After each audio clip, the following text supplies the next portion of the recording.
Jules Gabriel Verne est né à Nantes dans les Pays de la Loire en France le 8 février 1828.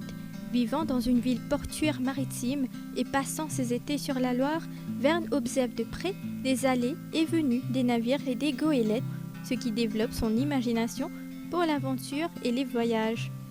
Jules avait commencé à écrire des nouvelles et des poèmes pendant ses études à l'internat, puis il est allé à Paris pour étudier le droit.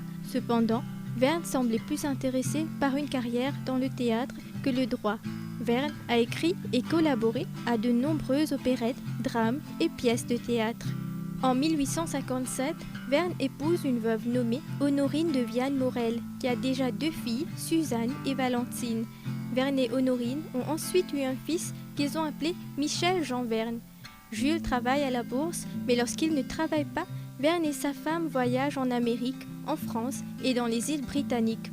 Au cours de ces voyages, Verne rencontre d'autres auteurs, dont Alexandre Dumas et Victor Hugo.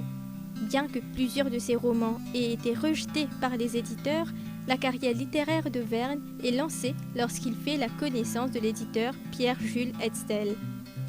L'auteur scientifique Jules Verne reste dans les mémoires pour ses œuvres très célèbres telles que Le Tour du monde en 80 jours, Voyage au centre de la Terre et 20 000 lieues sous les mers. Verne et sa femme passent beaucoup de temps à naviguer sur le navire, le Saint-Michel.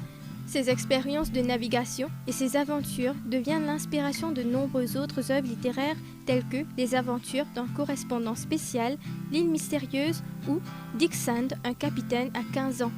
Véritable inventeur et visionnaire, Jules Verne a lancé des idées et écrit sur de nombreuses inventions, commodités et explorations importantes que nous connaissons aujourd'hui.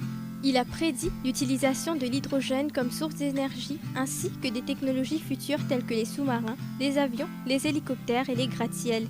Il a également écrit sur les moyens de voyager et d'explorer les pôles Nord et Sud et la Lune.